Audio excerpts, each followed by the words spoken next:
되게 하여 주시옵소서. 자, 이 시간 기도할 때 눈을 감으시고 여러분의 구체적인 비전을 꿈꾸세요. 여러분의 가정이 나로 말미암아 매일 가정 예배를 드리는 모습을 꿈꾸세요. 여러분의 교실, 캠퍼스, 여러분의 직장에 있는 불신자들이 여러분 때문에 1명, 2명 직장 예배 공동체, 캠퍼스 예배 공동체, 가정 예배 공동체에 1명 1명 들어오게 되어지고, 그들도 하나님의 임재 때문에 내려졌던 손이 번쩍 주님 앞에 올라가는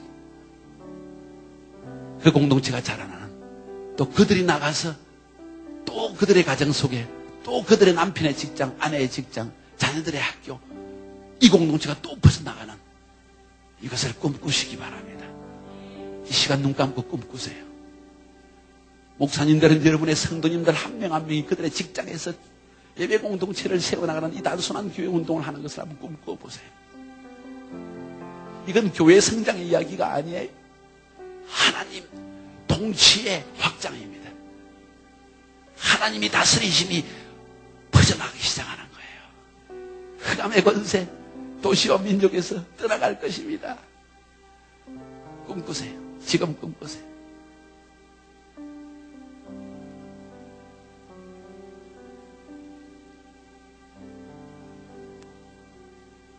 목사님들은 이렇게 생각하세요.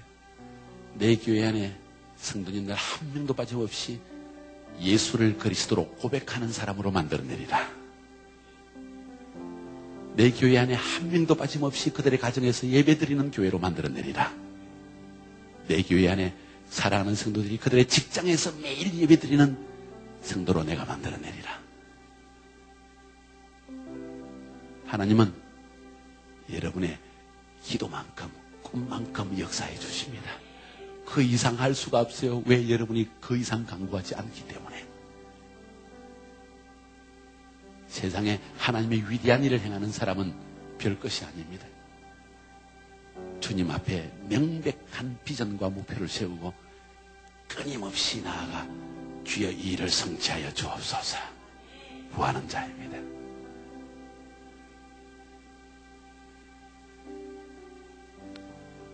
다시 한번 기도합시다. 이제 여러분의 꿈이 성취되도록 해달라고 기도 다시 한번 시작합시다. 구체적이어야 합니다. 주님, 내 가정에, 내 직장에 예배 공동체 시작되게 하여 주시옵소서. 주님, 내 성도님들 1명도 빠짐없이 어떻게 그들을 예배 공동체의 인도자로 세울 수가 있습니까? 그들이 말을 떼기까지 나는 쉬지 않겠습니다. 주님, 나를 사용해 주시옵소서. 주님, 나를 사용해 주시옵소서. 수동적 관람자가 아니라 능동적 예배 인도자로 변화시켜 놓으라는 이야기입니다. 시작합시다. 기도. 아버지 감사합니다.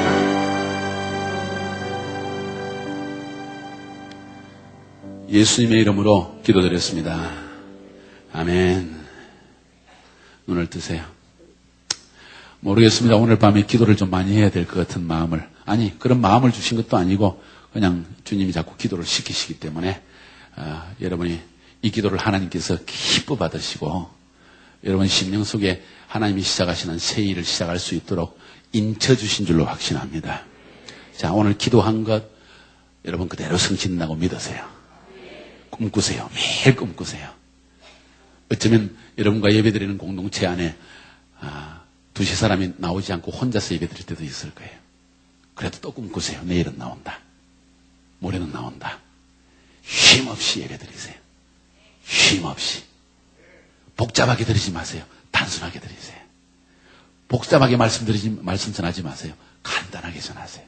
성경이 말하고 있는 것만 군더더기를 붙이지 말고 내 이론을 붙이지 말고 지나치게 많은 말 하지 말고 성경은 이렇게 말하는데 나의 삶에 이런 것을 체험했다고 이야기 나누세요. 주님께서 엄청난 역사를 일으켜 주실 것입니다. 이런 운동이 한국 땅에 일어나기를 주의 이름으로 축복합니다. 사도행전 1장 8절 말씀을 펴겠습니다.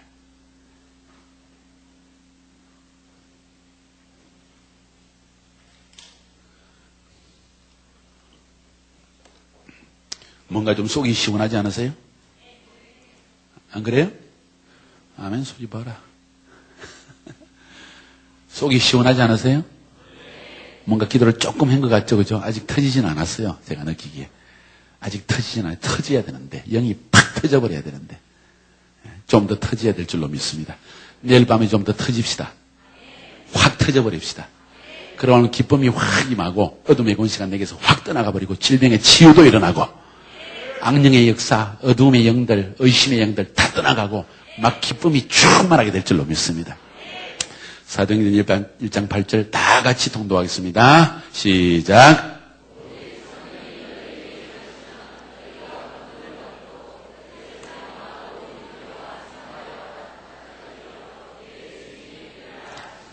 아멘. 따라합시다. 교회 개척 배가 운동. 조금 전에 말씀드린 것처럼 하나님은 예배 처소를 시작하는 교회, 단순한 교회를 막 배가시키기를 원하십니다.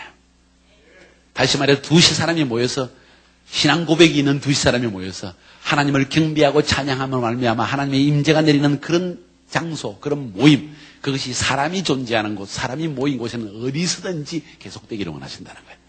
그것이 한 곳에만 시작되는 것이 아니라 어디에는 이제는 예루살렘, 온 유대, 사마리아, 땅 끝까지 전파되기를 원한다는 거예요.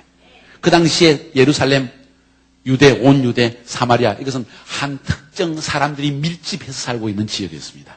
오늘날로 표현하면 도시예요, 도시. 하나의 집단적인 사람들이 살고 있는 지역이라고 표현할 수 있습니다. 주님은 이 집단적인 사람이 사는 지역에 성령의 임재를 주심으로 말미암아 하나님의 임재를 주심으로 말미암아 하나님께 예배하는 공동체가 일어나기를 원하신다는 거예요. 우리의 목표는 단순히 내가 주님 잘 섬기다는 정도가 아니라 도시 전체가 주님 앞에 돌아오기를 주님 원하신다는 거예요. 내 교회 하나가 잘 크기를 원하시는 게 아니라 도시 전체가 하나님을 여호와의 영광을 인정하는 것으로 충만하게 되기를 원하신다는 거예요. 그 일을 위해서 주님께서 주신 가장 좋은 전략이 바로 교회를 개척하는 것이라는 거예요. 왜? 교회는 하나님의 임재가 있는 곳이라고 어제 말씀드렸습니다. 두세 사람이 내 이름으로 모인 곳에 나도 그들 중에 함께 있느니라 말씀하셨다는 거예요. 그 주님의 임재를 우리에게 준다고 약속하신 것입니다. 그래서 성경은 우리에게 가서 오늘 이 본문의 말씀처럼 오직 성령이 임하시면 내 정인이 되는데 어디에서? 예루살렘에서, 온 유대에서, 사마리아에서 땅 끝까지 도시마다 연결해서 계속 복음이 있어요. 왜 도시가 중요한 거 아니? 이 도시라는 구성단체는 그 시골 주변 지역 100km, 200km 반경에 있는 모든 사람들의 삶을 주관하는 장소이기 때문에 그곳에 모인 사람들에게 예배 공동체가 형성되어지면 그 시골 지역까지 나가서 너무나 당연하다는 거예요. 동의하십니까? 우리 교회 성도님들 가운데 많은 분들이 바로 알마타에서 100km 반경 지역에 살고 있는 사람들이 와서 알마타에서 일하는 사람들이 많아요. 그래서 의도적으로 3년, 4년 전에 제가 우리 성도님들에게 이야기할 12제자들을 불러 모아서 이제 여러분 알마타에서 반경 100km 이내에 있는 시골마다 교회가 없는 곳이 없게 만들어라고 명령을 내렸습니다. 저는 우리 교회는 주로 명령만 해버리고 맙니다. 어떤 명령? 성령님이 감동 주시는 명령. 내 마음대로가 아니고. 그래서 명령이 많지는 않아요. 자주 하지도 않습니다. 그러나 일단 바라면 저는 끝까지 끝장을 보는 성격이에요. 주님이 말씀하셨으니까 시도하라고. 전략은 당신들이 찾아내라고. 왜? 시골마다 전략이 틀리기 때문에. 민족마다 전략이 틀리기 때문에. 그러나 기본 전략은 다 있다. 알파코스, 인카운터, 지도자 학교 모든 것이 완성되어 있으니 여러분들이 지금 있는 모든 전략을 사용해서 최대한 교회를 세워나가라. 했더니만 1년 만에 몇 개 교회 세웠을까? 76개 교회를 세웠습니다. 알마타 반경 100km 안에. 우리 제자들 가운데서 48명의 제자 가운데서 조금 어리부리하고 좀 정신이 없는 사람들은 그 말을 듣고도 순종을 못 해가지고 혹은 의심해서 혹은 시간이 없어서 발을 떼지 못한 제자들이 몇 명 있어요. 그 중에 한 제자가 저희 제자 중에 한 명, 꺽다리 제자가 한 명 있는데 남자 제자가 1년 뒤에 와서 목사님 회개할 것이 있습니다. 나를 미워했어? 나한테 무슨 반항한 적 있어? 그게 아니고요. 목사님이 1년 전에 알마타 반경 100km 이내 지역에 교회를 세우라고 그랬는데 제가 그때 어떻게 해지 바쁜데 직장 생활하면서 그래서 그것을 믿지 않고 실행에 한 번도 옮기지 않았다는 거예요. 근데 1년이 지나고 보니까 다른 제자들은 한 제자가 2군데, 3군데 시골 지역을 교회를 개척해가지고 이미 교회를 시작했더라는 거예요. 나중에 그 다음에 1년 뒤에 자기가 개척하려고 나가려고 보니까 반경 100km 안에 교회가 안 세운 지역이 한 군데도 없더래. 그래서 제가 그랬어요. 이제는 200km 밖으로 나가라. 내가 순종 안 했으니까 조금 더 고생해야 된다. 자, 이렇게 해서 그 나머지 지역까지 퍼져나간 걸 제가 보았습니다. 왜 그게 가능한지 아세요? 알마타라는 도시가 바로 모든 이 반경 100km, 200km 있는 사람들에게 생활권 안에 들어있기 때문에 또 그 지역에 있는 사람들이 알마타에 와서 돈을 벌어야 되기 때문에 이미 알마타 안에는 그 지역을 개척할 수 있는 사람들이 들어앉아 있더라는 거예요. 개척하라고 그랬더니 전부 다 알파쿠스를 들고 와서 우리 교회에 있는 자기 지자들을 데리고 와서 알파쿠스를 가정해서 10명 데리고 어떤 건 5명 데리고 알파여도 3개월 만에 1명 남았대요. 근데 그 1명을 데리고 예배를 시작해가지고 나중에는 20명, 30명 성장하더라는 거예요. 목표의식이에요. 비전이에요. 주님은 우리의 목표를 한 도시를 점령하고 한 민족을 가서 모든 족속을 제자 삼으라는 명령을 주셨지 너 교회를 부흥시켜라. 너 하나님 앞에 잘 섬기라. 그 정도로 끝나라고 우리를 부르신 게 그렇게 째째한 존재가 아니에요. 우리가. 우리는 하나님 앞에 굉장히 위대한 존재들입니다. 동의하십니까? 꿈을 크게 가지세요. 옆에 사람에게서 꿈을 크게 가지세요. 당신이 생각하는 것보다 하나님은 당신을 더 크게 사용할 수 있습니다. 꿈을 크게 가지는데 너무 큰 거를 한꺼번에 하면 망해요. 한 걸음씩, 한 명씩, 두세 사람, 나하고 한 명만 더 있으면 벌써 교회잖아. 거기로부터 시작하라는 거예요. 근데 지속 반복하라는 거예요. 여러분, 지속 반복하면 영이 임합니다. 이거 굉장한 중요한 말입니다. 지속 반복하면 영이 임합니다. 그거를 다른 말로 하면 기름 부음이 임한다는 거예요. 지속 반복해서 예배를 드리면 그곳에 하나님의 임재가 있고 천사가 매일 기다려. 그 시간 그 장소에. 농담이 아니에요. 여러분 매일 기도 드리는 장소에 앉아보세요. 주일날 올 때 여러분 어느 자리에 앉아요? 만날 앉은 자리에 앉지. 왜 그런지 아세요? 당신의 천사가 기다리고 있어 지금. 주일날 빠져만 뭔가 이상해. 왜? 천사가 기다리고 있어. 텔레파시를 자꾸 보내고 있어. 너 어디 있냐 지금. 그 시간에 지금. 꼭 마찬가지로 여러분이 가정에서 예배를 계속 같은 시간에 드리기 시작하면 10분, 15분, 20분 예배를 드린다 할지라도 그 장소에 하나님의 영이 지금 기다리고 있다는 거예요.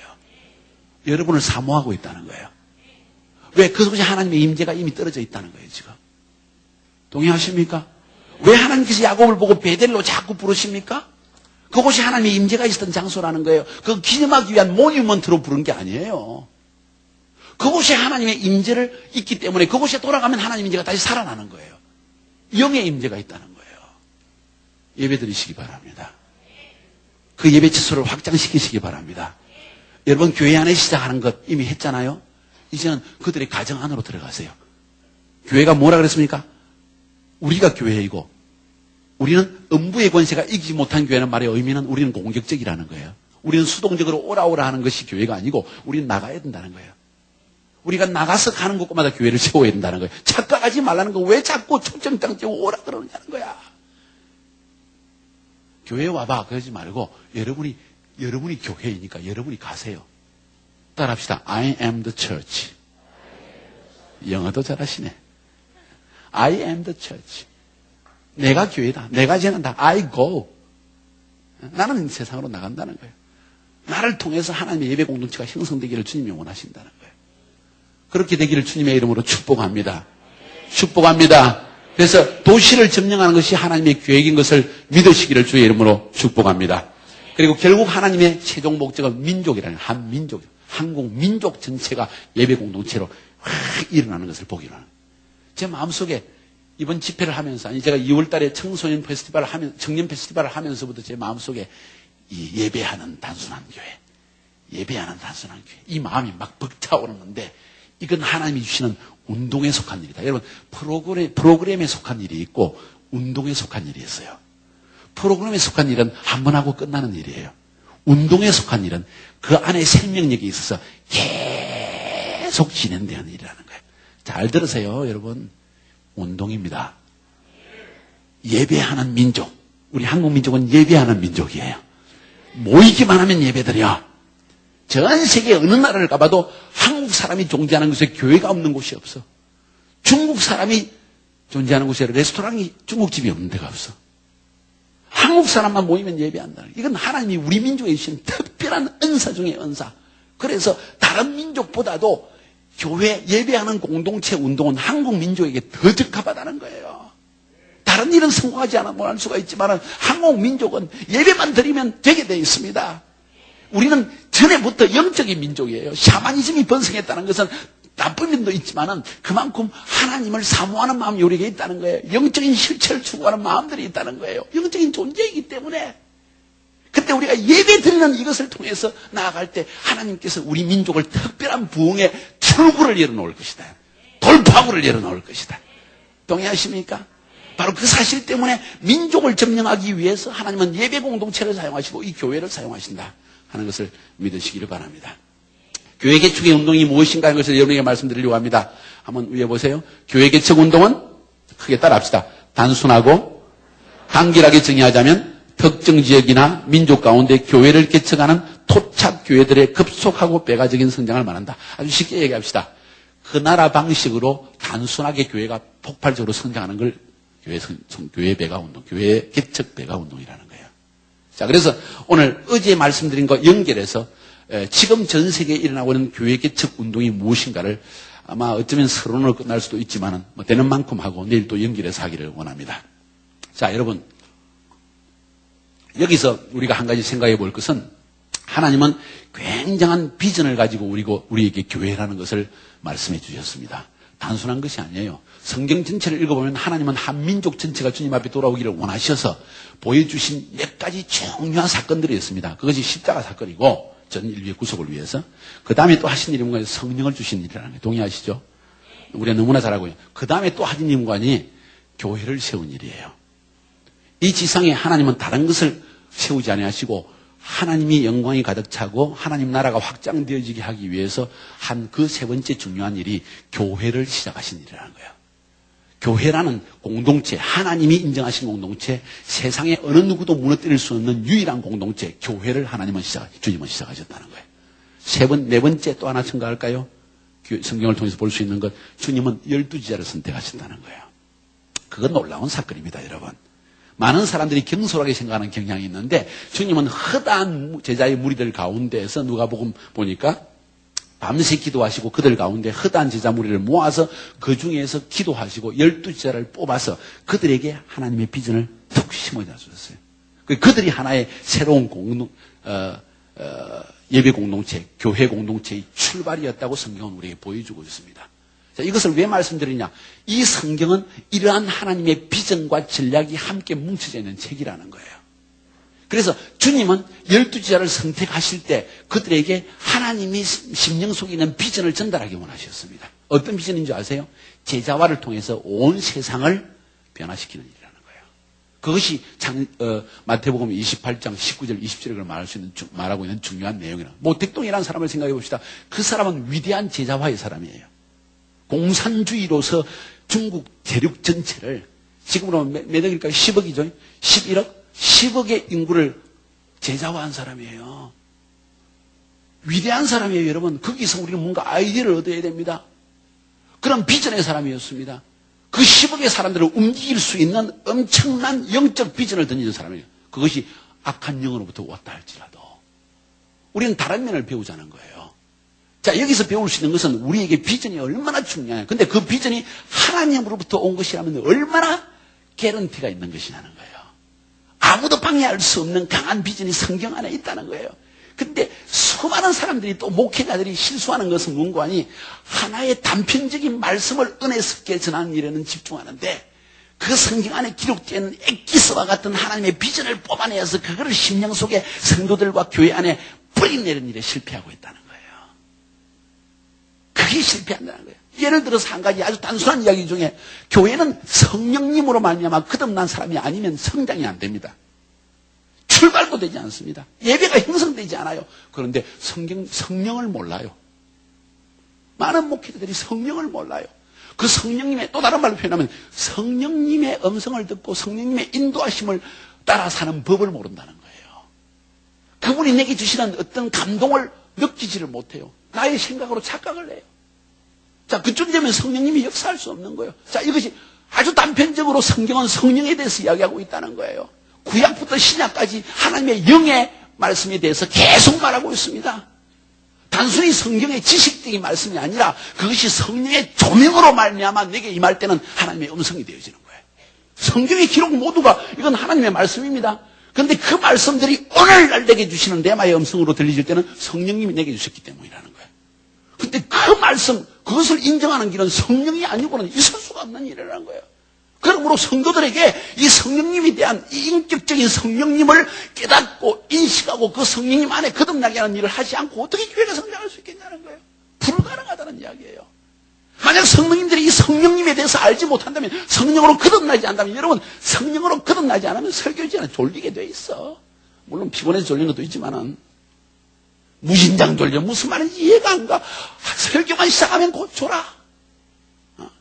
그리고 자기 상태는 모른 채 설교가 은혜가 어때? 환장할 일이지. 거듭나야 될 줄로 믿습니다. 빛골 중앙교회 거듭났습니까?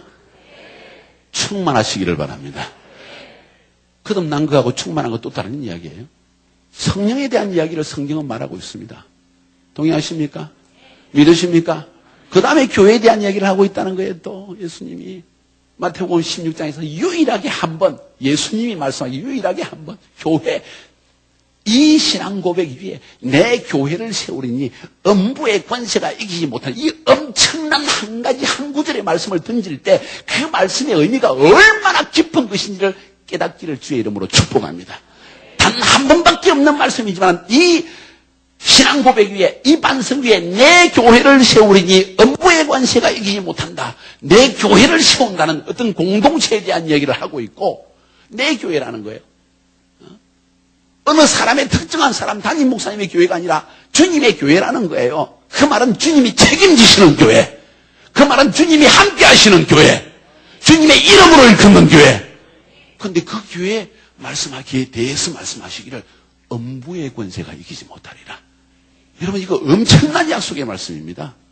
엄청난 보장의 말씀이에요. 그런데 그 교회가 무엇인가를 그래서 제가 어제 말씀드린 거예요. 이걸 알지 않고서야 어떻게 교회를 세워야 되는지를 알겠냐는 거예요. 전통적으로 그냥 건물 짓고 신학교 졸업한 사람이 있어야 되고 장로도 구성돼야 되고 자꾸 이런 것을 막 펼쳐나가기 시작하는데 성경이 말씀하고 있는 진리 이외의 전통들이 막 드덕드덕 붙어가지고 무엇이 교회인지 잘 몰라. 어떻게 하나님의 교회가 바로 설 수 있겠냐는 거예요. 어떻게 하나님이 임재하시는 그 교회가 자유스럽게 아주 단순한 폼으로 확산적으로 퍼져나갈 수 있겠냐는 거예요. 불가능하다는 이야기예요. 교회에 대해서 알아야 된다는 거예요. 할렐루야. 할렐루야. 그 이외에 수많은 말씀들을 우리에게 전하고 있다는 거예요. 성경은. 그래서 우리는 성경을 읽을 때 성경 안에서 하나님이 우리에게 주는 핵심적인 액기스와 같은 본질에 속한, 기초에 속한 이런 말씀들을 뽑아내서 그것이 교회 안에 뿌리가 팍 기초가 세워질 때 그 안에는 성령님이 역사하기 시작하는 거야. 하나님의 임재가 막 나타나기 시작하는 거야. 평신도들이 하나님과 함께 교제하는 삶이 그냥 주일에 한 번 은혜 받고 은혜 받는 거로 끝나는 것이 아니라 매일 24시간 그 하나님의 임재 가운데 살아갈 수 있는 교회가 된다는 거예요. 우리는 그런 교회를 꿈꾼다는 겁니다. 동의하십니까? 여러분 그런 교회 꿈꾸십니까? 성경으로 돌아갑시다.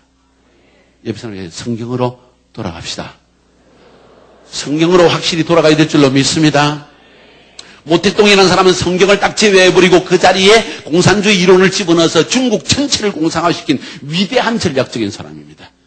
우리가 모택동보다 못한 사람이라고 생각하는 사람 손 들어보세요. 영적으로 결코 그렇지 않습니다. 왕 같은 제사장이라고 했습니다. 동의하십니까? 그렇다면 우리에게 주어진 영적 권세는 모택동이 가진 것보다는 좀 더 크고 놀라운 것이라는 거예요. 히틀러? 전 유럽을 제자화시킬 비전을 가진 사람이었습니다. 우리는 왜 그런 비전을 못 가집니까? 그런데 그 비전을 성취할 전략까지도 구체적으로 가진 사람이었어요. 그 주위에 헌신된 제자 그룹을 가졌습니다. 장군들을, 참모들을. 왜 우리는 못 가집니까? 우리는 그냥 예배만 드리는 사람들이 아니라 의도적인 예수님처럼 참모와 같은 12제자를 뽑을 줄 알아야 되고 다윗처럼 헌신된 제자 그룹, 다윗의 입술에 갈증 하나를 해소시키기 위해서 세 장군이 베들레헴에 있는 블레셋 그 요새를 치고 들어가서 베들레헴 우물에서 물을 끄집어내서 다윗의 입술에 물을 적시고 싶을 그 마음이, 그런 헌신이, 그런 충성이 일어날 정도의 헌신된 제자가 있었다는 거예요. 그러니 그들이 다윗을 세워 왕을 삼으려고 했더라고 성경은 말하고 있는 거예요. 인간적인 충성을 하라는 이야기가 아니에요. 그만큼 하나님이 원하시는 영적인 하나의 질서를 세워나가려고 할 때 하나님 나라를 가정 안에, 직장 안에, 캠퍼스 안에, 그리고 도시 안에, 민족 안에 세워나가려고 할 때 그와 같은 강력한 팀이 없이는 불가능하다는 것을 성경은 우리에게 보여주고 있는 이야기라는 거예요. 동의하십니까? 근데 그런 비전이, 그런 제자들이 어떻게 만들어집니까? 내게 비전이 확고할 때 가능하다는 거예요. 하나님이 내게 주신 비전이 확실할 때 그 일은 가능이라는 영역을 들어서기 시작한다는 거예요. 그런 사람이 되기를 주님의 이름으로 축복합니다. 히틀러는 그렇게 유럽 전체를 지배하는 비전과 전략을 가진 사람이었지만 예수님은 성경 한 권으로 온 인류를 제자하기 원하셨어요. 동의하십니까? 동의하십니까? 이거는 엄청난 이야기예요. 그래서 여러분들이 오늘부터 나아가서 캠퍼스마다, 직장마다, 가정마다 교회를 세워나가는 일, 아주 적은 일이라고 생각하지만 그건 주님의 비전에 속한 일이라는 것을 확신하기를 주의 이름으로 축복합니다.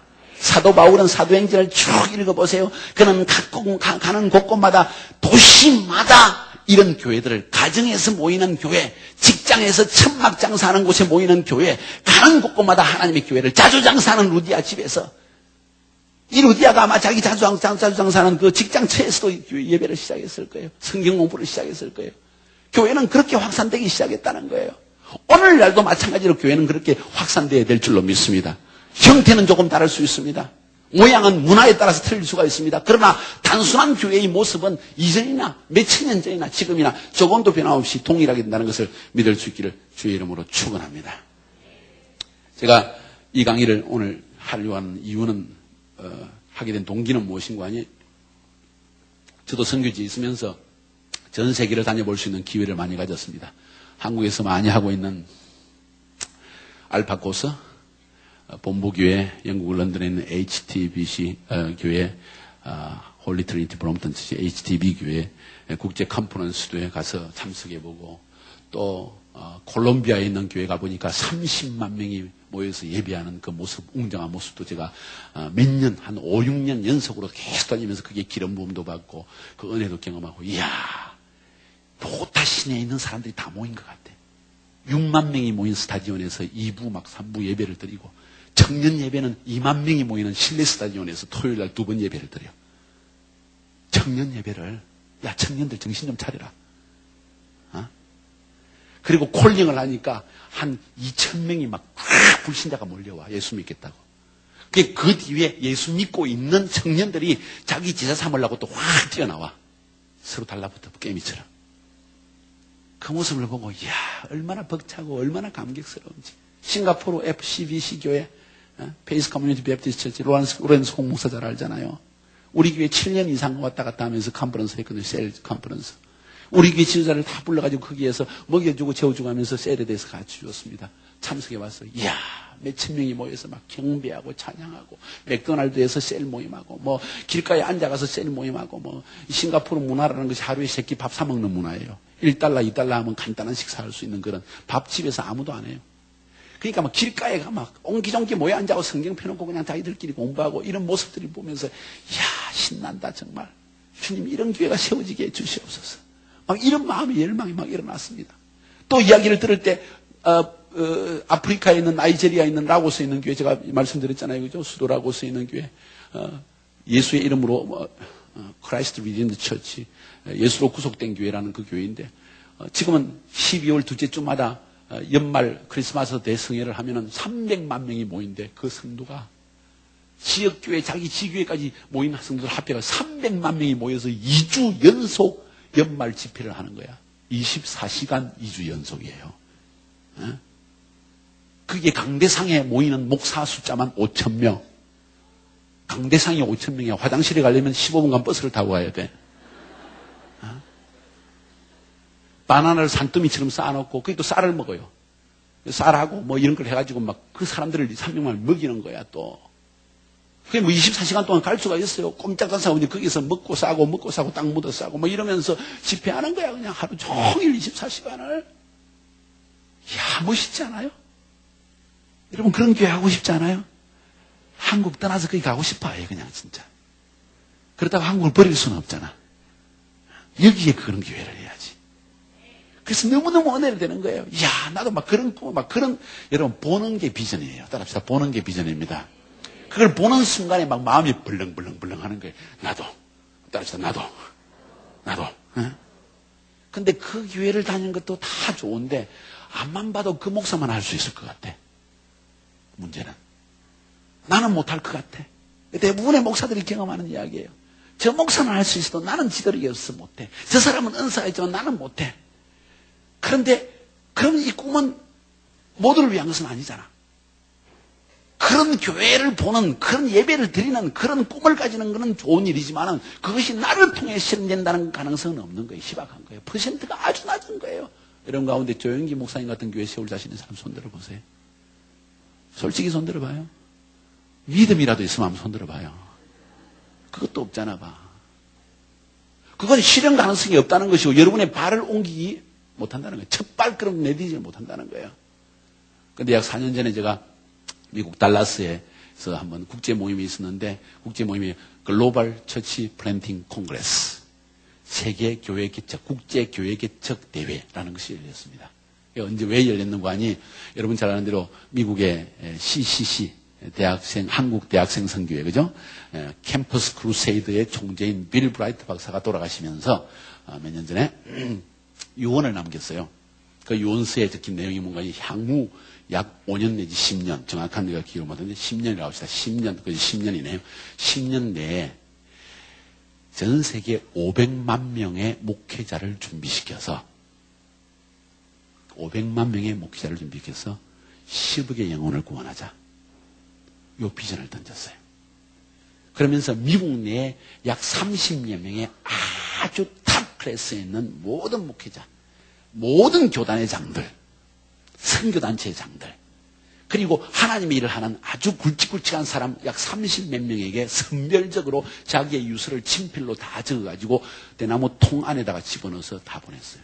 유언서로. 향후 10년 안에 500만 명의 목회자를 준비시켜서 그 말은 목회자라고 말하지 않고 미니스터, 사역자를 준비시켜서 10억의 영혼을 구원하자. 60억 가운데 10억은 구원하자 우리가.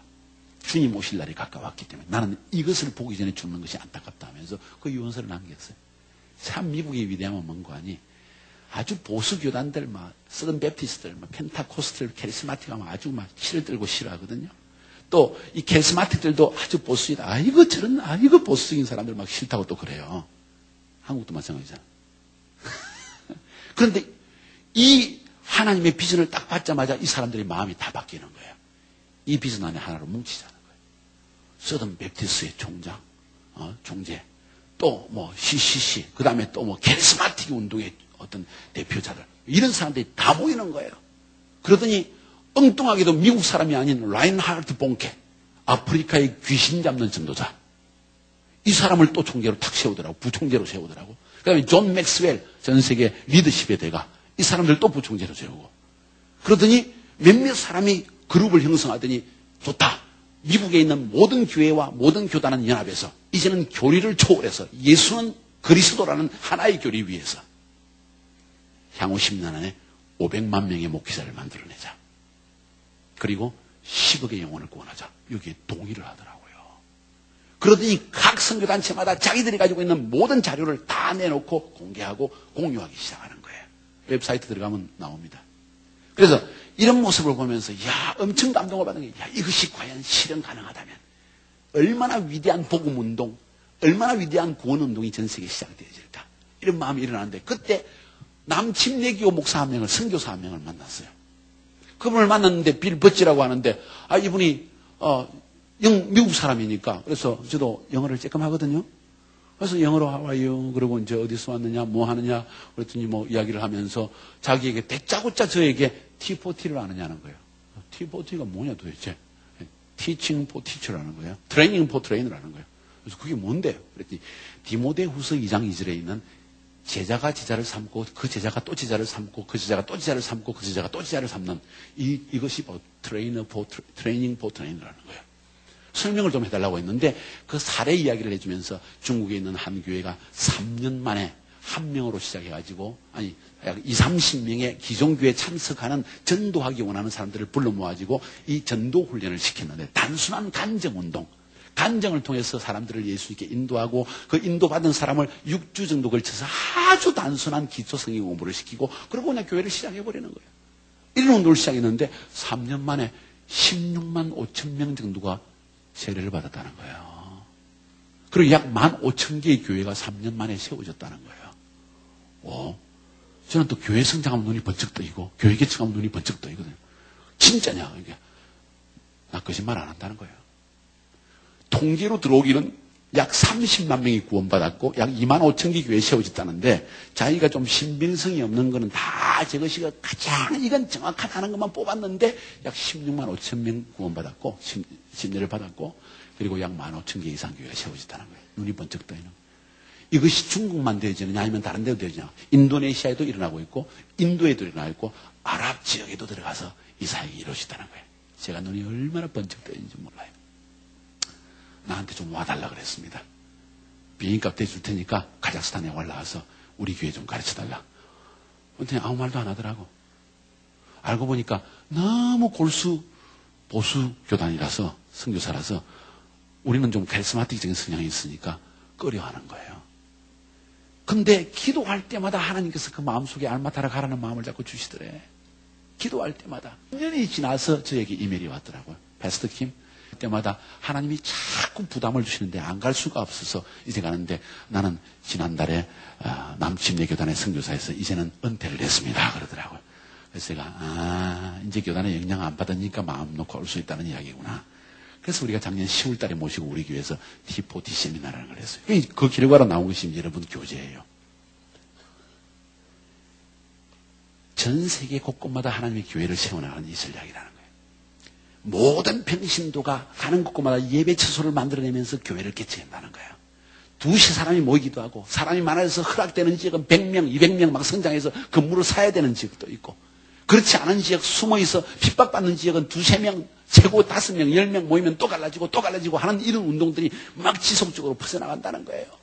이건 하나님이 주신 전략이기 때문에 하나님이 기름 부어주시고 음부의 권세가 이기지 못한다는 보장을 주신 하나님의 공동체이기 때문에 아무도 방해할 수 없고 이건 자연 발생적으로 확산할 수밖에 없다는 거예요. 우리가 우리 교회에서 그 T40를 하고 나서 얼마나 엄청나게 제가 은혜를 받고 우리 교회 선포를 또 했습니다. T40 한다 이제부터. 여기 땅. 우리 교회는 그걸로 끝입니다. 그럼 시작하는 거예요. 지금 얼마나 많은 간증을 통해서 수많은 영혼들이 교회에 구원받고 돌아오는지 모릅니다. 할렐루야. 그것 때문에 오늘 이번에 이 광주 집회를 연 거예요.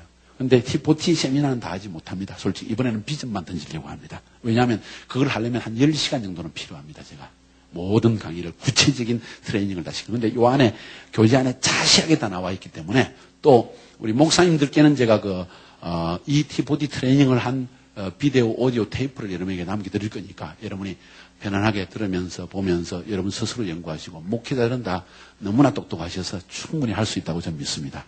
그러나 이번 5일간 저녁 때는 도전하려고 그래요. 여러분의 마음이 딱 결단되도록 발이 움직이도록 동의하십니까? 준비되었습니까? 옆에 사람 보고 여기서 역사는 시작되었습니다. 하나님이 새 일을 시작하실 것입니다. 할렐루야. 단순한 교회 개척 배강 운동의 사례를 한번 보려고 합니다. 조금 전에 중국 이야기를 들었습니다. 제가 2001년도에 중국을 방문한 적이 있습니다. 우룽치란 지역을 방문했는데 방문한 이유는 고전부터 2000년도에 중국의 한 지하교회의 한 교단이라고 말할 수 있는 5개의 큰 교단에 속한 우리말로 하면 교단이지만 자기들은 교단이라는 말을 쓰지 않죠. 그룹이 있는데 이 5개의 그룹 성도를 다 합해서 1억이라는 거예요. 근데 서로는 잘 몰라요. 잘 알지만은 서로는 교류가 없는 독립된 어떤 자기들의 어떤 단체입니다. 그 중에 한 단체, 전 성도들의 숫자가 몇 명인가니 약 800만 명이 된대요. 교인 숫자가. 거기서 초청을 받았어요. 그 초청을 받았는데 무슨 모임인 거 아니? 이 800만 명을 주무리고 움직이고 인도하고 있는 핵심 50명의 지도자를 모아놨으니까 G12 강의를 좀 해달라요. 가서 저는 사실 은혜만 받고 가르치는 것이 아니라 그들 안에서 G12의 영을 보이러 받아왔습니다. 저는. 그 중에서 신장 지역, 그들에게 신장 지역, 중국의 서쪽에 있는 신장 땅이라는 것은 개척지고 모슬렘 지역이기 때문에 중국 안의 선교지입니다. 그 지역 책임자가 저에게 다 와서 목사님 와서 인카운트 수양회를, 제 이야기, 인카운트 이야기를 듣더니 인카운트 수양회를 좀 해주십시오. 그런 이야기를 하더라고요. 그래서 인카운트 수양회 갔습니다. 지금 신장에 그럼 사람들이 교인 수가 얼마나 됩니까? 아이고, 와서 개척한 지가 이제 3년밖에 안 되거든요. 제가 책임자로 온 지. 그래서 3년 만에 얼마나 성도가 된, 한 몇만 명은 될 겁니다. 이러더라고요. 참 기가 막히는 이야기죠. 그래서 그러면 제가 가서 할 일이 뭡니까? 그 몇만 명을 움직이고 있는 한 50명 정도 되는 우리 핵심 지도자가 있는데 그들 일주일 특별 프로그램 중에서 2박 3일을 인카운트로 할애를 하기를 원합니다. 목사님 와서 하실 수 있습니까? 가지요. 그래서 갔어요. 엄청 기대 속에 어떤 사람들일까? 그래서 딱 들어갔는데 인카운트 하라고 딱 도착하는 첫날 제가 깜짝 놀랐습니다. 거기 모인 사람들 나이가 몇 살인 줄 아세요? 15살에서 18살 사이. 희망 있지? 15살에서 18살짜리들하는 거예요.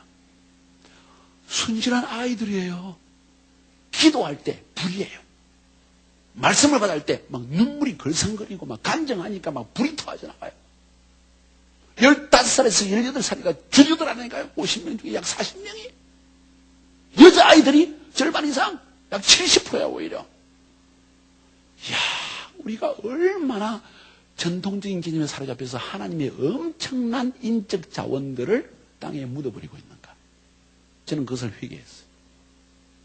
우리가 얼마나 많은 전통적인 신학교다, 무슨 제도, 안수제도다, 새신자가 적어도 몇 년은 지나가지고 이런 과정을 거쳐야만, 이런 이야기를 해간 동안에 사단은 우리를 다 영적인 불을 다 죽여놓았어. 여러분, 어느 사람이 전도 제일 잘하는지 아세요? 오늘 막 거듭난 사람. 최고의 전도자입니다. 10년 이상 된 사람은 구렁이 신자, 뺑돌 신자. 마음은 있어, 행동은 없어. 제가 그냥 책망하려고 그러는 것이 아니라 그만큼 초신자가 중요하며 그들 속에 있는 열정을 주님이 기뻐하시는 실수 많죠. 그러나 그들 속에 하나님의 불을 끌 자가 그들에게는 없다는 거예요. 동의하십니까? 그러면서 그들을 통해서 교회가 막 성장되어 몇만 명이 형성되더라는 거예요. 제가 그걸 보면서 첫 번째 엄청난 회개를 했고 두 번째 가능성을 보았어요. 가능한 이야기다. 할 수 있는 이야기다. 우리도 이런 교회를 충분히 세워나갈 수 있다. 동의가 되십니까? 또 한 가지 사건 한번 생각해 봅시다. 모택동이 문화혁명을 한 해가 언제인지 아세요? 교과서에 적혀 있어요. 1949년도에 모택동이 문화혁명을 했습니다. 공산혁명을, 문화혁명을 시작할 때 그 당시에 1949년도에 중국 안에 약 2만 명의 서양 선교사가 일을 하고 있습니다. 적은 숫자가 아니죠. 미국, 영국, 호주, 전 지역에서 영국, 아일랜드 이런 데서 우리가 알잖아요. 중국 내지 선교회, 허드슨 테일러 이런 분들이 와서 서양 선교사만 약 2만 명이 있었고 중국 전체 그 당시에 85만 명에서 90만 명 정도, 약 100만 명 정도 되는 그리스도인들이 있었다는 거예요. 그런데 1949년도에 공산주의가 시작되어서 마오쩌둥이 드디어 문화혁명을 시작하면서 성경을 불태우고 교회를 문을 닫고 예수 믿는 사람들을 감옥에 갇히고 빨간 책, 그 당시 성경책은 빨간 책이에요. 표지가 빨간 책. 빨간 책을 가진 사람은 전부 감옥에 집어넣고 선교사는 다 추방시키고 그리고 현지 목사들은 전부 죽이든지 아니면 감옥에 쳐넣고 이렇게 해서 기독교를 완전히 말살시키려고 했어요. 근데 50년이 지난 이후에 기독교의 문을, 중국의 문을 열어놓고 보니까 죽었다고 생각했던 기독교는 오히려 더 팽창해가지고 지금 몇억? 1억 이상이 되는 기독교인의 숫자를 기록하고 있어요. 100배 이상의 성장을 했다는 거예요. 어떻게 일이 가능할까 도대체? 왜 이런 일이 났을까? 한번 공공히 생각해 볼 필요가 있다는 거예요. 여러 가지 이유가 있겠지만 그 중에 가장 중요한 것 중에 한 가지가 뭔가 아니 마오쩌둥이 문화혁명을 통해서 교회의 문을 닫고 종교활동을 금지하는 순간부터 진짜 교회는 시작된 거예요. 그때까지 교회는 건물을 가지고 서양 선교사가 어떤 목회자를 상징하는 어떤 옷을 입고, 그리고 심지어는 어떤 정교회 같은 데서는 이게 어떤 이렇게 향을 들고 다니면서 이런 모습을 하고, 혹은 또 설교 정식인 신학교를 졸업해가지고 단위에 서서 양복을 입고 설교를 하는 이런 것이 교회라고 하는 인식이 중국 교회 안에 약 80만 명, 90만 명의 생각 속에, 성도들의 생각 속에 사로잡혀 있어. 그들은 신학교라는 걸 졸업하거나 혹은 어느 정도의 훈련을 거치지 않고는 절대로, 신학교라는 단계를 거치지 않고는 목회자가 될 수 없다는 생각. 매주마다 한 번씩 모여 주일마다 성경책을 듣고 교회 가는 것이 신앙생이라는 것이 이미 자리 잡히기 시작하는, 전통과 문화 속에 자리 잡히는 시기에 마오쩌둥이 문화혁명을 일으킨 거예요. 할렐루야. 따라합시다. 할렐루야. 왜 할렐루야입니까? 교회가 화석화되기 시작할 때, 모뉴먼트, 유적화되기 시작할 때 하나님은 살아있는 교회를 만들기 원하셨다는 거예요. 그걸 무브먼트로만 바꿔놓은 거예요. 모뉴먼트, 유적을 무브먼트, 운동으로 바꿔놓았다는 거예요. 살아있는 생명이 움직이는 운동으로. 그래서 무슨 일이 났습니까? 교회 문을 닫고 예수 믿는 사람을 감옥에 쳐넣으니까 성도들이 가지고 있는 성경을 빼앗기지 않게 해서 숨겨놓고 그것을 암송하기 시작했어요. 성경을 귀히 여기기 시작했습니다. 옛날에는 떠돌아다니는 게 성경이었어요.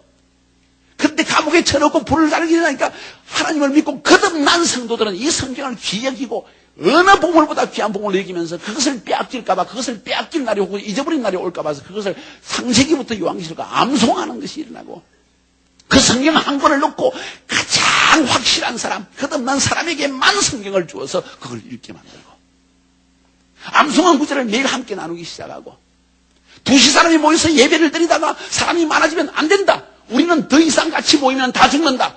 헤어져라. 그래서 또 2시 사람이, 그 2시 사람이 예수 믿은 지 일주일밖에 안 된 사람을 훈련시켜가지고 예수를 그리스도라고 고백시키고 또 다짐하고 또 확인하고 또 확인해서 너 예수 그리스도인 걸 믿느냐? 너 제사 안 받는 거 확신하느냐? 확신한다. 나는 체험했다. 주님은 나의 구주다. 그러면 그 사람을 일주일밖에 안 됐어도 내보내가지고 또 교회를 개척시키더라는 거예요. 왜? 생명이 있으니까. 할렐루야. 이것이 진짜 교회의 시작이라는 거예요. 그러니 하나님이 얼마나 위대하신 분이냐. 우리는 닫혔다고 생각할 때 하나님은 열어놓기 시작하셨다는 거예요. 동의하십니까? 자, 이것이 중국의 실태라는 거예요. 그 다음에 쿠바의 사태의 예를 들어봅시다. 쿠바에는 무슨 일이 났습니까? 카스트로라는 사람이, 할로. 카스트로라는 사람이, 좀 볼륨을 올려주실래요? 제가 목이 아프거든요. 너무 낮추면은. 카스트로라는 사람이 독재자가 되어져가지고 이분이 정권을 잡고 난 이후에 쿠바 안에 기독교를 말살시키리라 하는 결정을 내렸어요. 왜? 기독교 단체가 제일 반골들이 많거든. 가만 보니까 역사적으로. 그리고 민주주의를 외치는 사람은 전부 기독교 단체들이라는 거예요. 그래서 기독교의 문을 닫기를 원했는데 완전히 말살시키면 국제 여론에 휩쓸리기 때문에, 그래서 이런 종교법을 냈습니다. 15명 이상 교회에 모일 수 없다. 교회는 15명으로 한정한다. 그래서 그 목적은 교회를 유명무실하게 만들어버리겠다. 존재하지만 힘을 발휘하지 못하는 단체. 그것이 바로 교회로 되려 했다. 그런데 그것이 엄청난 하나님의 전략 중에 하나였다는 사실. 그걸 카스트로는 몰랐어요. 왜? 15명이 모여서 예배를 열심히 드립니다. 근데 어느 날 갑자기 한 명이 첨가되었어요. 16명. 큰일 났습니다. 야, 너 때문에 우리 다 죽는다. 다 감옥에 간다. 빨리 헤어져라. 야, 혼자 못 가느냐? 그러면 5명씩 떼줄게. 7명씩. 7명, 8명, 8명씩 나눠가지고 2개의 교회가 탄생한 거예요. 예수 믿은 지 얼마 안 됐습니다. 야, 이게 교회가 존재하기 위해서 이 사람들이 신앙을 제대로 가지지 않으면 교회가 15명 모이는 교회가 생명을 잃어버리니까 이 사람을 빨리 훈련시키라. 그래서 막 열심히 단기 훈련으로 인카운트도 하고, 포스트 인카운트도 하고, 이래가지고 예수 믿게 하고 성령 체험하게 만들어가지고, 그 다음에 파송해서 또 다른 교회를 세우게 하는 거예요. 또 교회가 5명, 6명, 7명 되면 불안하기 시작합니다. 야, 이거 15명 되면 큰일 난다. 한 10명쯤 되기 시작하면 또 벌써 나눠올 훈련을 합니다. 또 준비시킵니다. 급속도로 제자화가 막 일어나더라는 거예요. 이렇게 해서 쿠바의 문을 열어보니까 엄청난 교회가, 소규모의 단순한 교회들이 막 가정마다 모이기 시작하더라는 거예요. 이게 하나님이 주신 단순한 교회의 전략이라는 거예요. 할렐루야. 따라합시다. 할렐루야. 자, 우리는 여기에서 배우는 것이 있어요. 그러면 하나님이 그렇게 강제적으로 할 때까지 기다릴 것인가? 아니면 우리가 자발적으로 할 것인가? 아까도 질문했잖아요.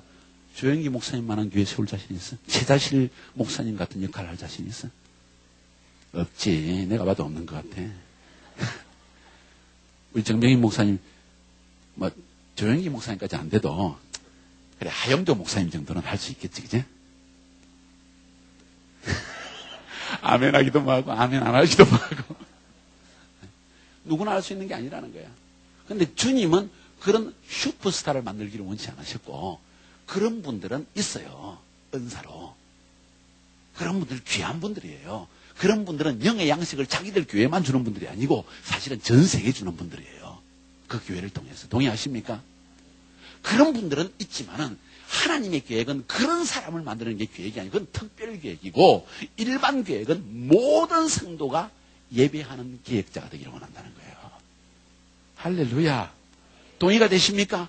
자, 이것이 마치 하나님의 영광이 온 세상에 가득해서 여호와를 인정하는 것이 온 땅에 가득하게 하는 하나님의 이 하박국의 비전과 동일한 것이라는 거예요. 가는 곳곳마다 사람이 존재하는 곳곳마다 직장 주소마다 가정마다 캠퍼스마다 하나님의 교회를 사람들이 모이는 곳마다 예배를 드리라는 것이죠. 동의가 되십니까? 믿으십니까? 그 다음 뭔가? 그래서 모니먼트인가 혹은 무브먼트인가? 다시 말해서 교회가 하나의 유적지, 그냥 일주일에 한 번씩 모여서 그러다가 나중에는 영적인 것이 다 사라져서 지루하고 재미없고 은혜가 되지 않는 그런 어떤 전통적인 모습으로 남아버릴 것인가? 아니면 하나님의 생명이 꿈틀거려서 또한 생명이 나아지고 또 다른 교회가 생산되어지는 하나의 무브먼트, 운동화되어지는 것이 될 것인가? 이것은 우리의 결단에 달려있다는 거예요. 하나님이 보여주지 않았을 때는 우리가 하지 않을지라도 하나님이 보여주실 때는 시작해야 될 줄로 믿습니다. 와우, 이제 좀 되는 것 같네. 감사합니다. 볼륨을 올려주셔서. 자, 마무리 짓지 못한 마틴 루터의 종교개혁. 무슨 이야기일까요? 종교개혁을 마틴 루터가 이룰 때, 지금으로부터 약 500년 전에, 이 마틴 루터가 내건 두 가지의 중요한 기치가 있습니다. 첫 번째가 뭔가 하니? 이신칭의. 따라합시다. 이신칭의. 그게 뭘까요? 믿음으로만 구원받는다. 여러분 믿으십니까? 이 말씀을 믿습니까? 이 교리를 믿습니까? 오직 의인은 믿음으로 말미암아 구원을 받는다는 거 믿으십니까? 예수 그리스도의 십자가의 구속을 믿음으로만 구원받는 거 확실합니다. 그것이 바로 95개의 조항의 교황에 대한 반박문을 써내면서 소위 말하는 프로테스탄트 교회, 개신교회를 시작하는 출발점이 되어졌습니다. 그래서 오늘날에 이 교회가 개신교회가 존재하는 거예요. 장로교, 감리교, 침례교 하는 교회들이 존재하는 이유가 그때부터 시작된 거예요. 근데 그 이전에는 믿음으로만 구원받는다는 걸 몰랐어요. 다시 말해서 교회는 다니고 있어도 교회 건물은 있어도 구원받는 사람이 별로 없었다는 이야기입니다. 근데 그 마틴 루터가 종교개혁을 하는 순간부터 성경의 진리가 드러나기 시작하고 그때부터 성경이 일반 사람들이 읽을 수 있는 글로 번역되기 시작했습니다. 그 이전에는 라틴어로 쓰여져서 배우지 못한 일반 사람들은 전혀 성경을 읽을 수가 없어요. 성직자라는 사람들은 정치와 결탁이 되어 있어서 하나님의 말씀을 잘 모르는 사람들이었어요. 자, 마틴 루터가 훌륭한 일을 했습니다. 이 이신칭이라는 믿음으로 구원받는 교리를 통해서 전 세계에 새로운 하나님의 놀라운 일을 성취했지만 두 번째로 마틴 루터가 내건 것이 뭐냐? 만인 제사장설입니다. 따라서 만인 제사장직. 무슨 말입니까? 모든 성도가 제사장이다, 하나님 앞에. 베드로전서 2장 9절에 나와 있는 너희는 왕같은 제사장이다. 택함받은 족속이요 택한 족속이요 왕같은 제사장이라는 이 성경 구절의 근거에서 하나님이 구원한 모든 사람들은 하나님의 사역자라는 거예요. 하나님과 세상 사이를 중보하는 화목케 하는 직분을 가진 자가 우리 믿는 자라는 거예요. 동의하십니까? 목사만 그런 것이 아니라는 거예요. 성직자, 옷을 입은 사람만 그런 것이 아니라는 거예요. 목에 이렇게 라운드로 해가지고 하얀 거 탁 요새는 달고 목사님들 설교하잖아요. 성직자를 표시하기 위해서. 여러분도 그거 하나 사세요. 그게 아니라는 거예요. 왜 그렇게 특권 그룹을 만들었냐는 거예요. 하나님이 보실 때 모든 평신도가 하나님의 사역자라는 거예요. 예수님이 그걸 증명하기 위해서 1년 1차, 1년에 한 번 대제사장이 백성의 죄를 사고 하나님과 화목케 하기 위해서 짐승의 피를 가지고 지성소에 들어가서 피를 뿌렸는데 그 지성소와 성소 사이에 휘장이 있었잖아요. 아무도 못 들어가도록 1년에 한 번밖에 못 들어가는 대제사장만 들어갈 수 있는 예수 그리스도를 상징하는 그 휘장을 하나님이 주님이 십자가에 죽으실 때 쫙 찢어 놓았어요. 왜? 누구나 들어가라는 거예요. 누구나 예수 이름으로 구원받은 자, 예수의 보혈로 시선받은 자들은 누구든지 다 지성소에 들어가라. 이제 하나님의 임재는 여러분 모두를 위한 것이다. 제사장만을 위한 것이 아니다. 나를 위한 것이다. 여러분을 위한 것이라는 거예요. 무슨 이야기입니까? 임재를 가져오는 백성이 되라는 것이죠. 여러분을 통해서 하나님의 임재가 이 땅에 내려지기를 주님은 사모하고 있다는 거예요. 원하신다는 거예요. 할렐루야. 그 일을 위해서 주님은 다시 말해서 진정한 교회의 출발점이라는 거예요. 새 교회를 시작하기 위해서 불안해가 새 일을 시작한다는 건 무슨 일이냐? 이 시대에 하나님께서 신령과 진정으로 예배하는 모든 평신도를 통해서 하나님의 임재를 가져오는 새 일을 시작하기를 원하셨다는 거예요. 그것이 바로 위대한 교회 기초운동의 출발점이라는 거예요. 쿠바는 이렇게 해가지고 엄청난 부흥을 경험했고 중국도 이렇게 해서 엄청난 부흥을 경험했고, 그런데 이 마틴 루터가 이 두 가지를 외쳤지만은 결국 만인 제사장은 외쳤지만은 성취하지는 못했습니다. 그의 생애에 이신청의를 통해서 예수 믿으면 구원받는다는 이 교리는 확정이 되어졌고 개신교회한테 확 퍼져졌지만은 그의 마음속에 그렇게 사모했던 만인 제사장, 모든 예수 믿는 사람, 예수의 보혈로 시선받은 사람은 누구나 대제사장처럼 주님의 지성소에 들어가서 하나님의 임재 속에 들어갈 수 있고 하나님과 세상을 대변하는 제사장의 직분을 감당하도록 부르심을 받았다는 이것을 알고 있음에도 불구하고 그것을 바꾸지는 못했어요. 그래서 성직자 제도를 그대로 유지했습니다.